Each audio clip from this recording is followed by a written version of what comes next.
Hey, what's up guys? Welcome back to Fix It Felix. Today I'm going to show you how to open a wine bottle if you don't have the wine bottle opener.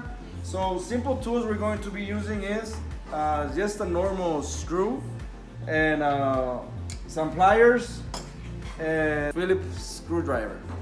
So super simple. This is what we're going to do. You get the screw, you put it in the middle. Make sure you put it in the middle. Turn it a little bit and then use the screwdriver and put it not all the way, but maybe like halfway.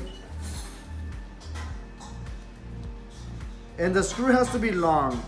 If you do it with a small one, it's not gonna work. So this is how it should look. And right now I'm gonna get a handy manny to help me. In this case, he's gonna hold it. Using the pliers, you can put it right here and pull. It might get a little bit messy, but don't worry, it's fine. And now you just have to pull.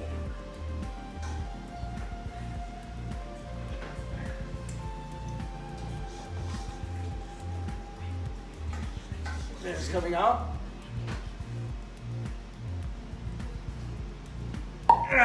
There. So simple as that. These are the only tools you need to open the wine. And if this video helped you, please like, comment, subscribe. Thanks for watching. As always, peace.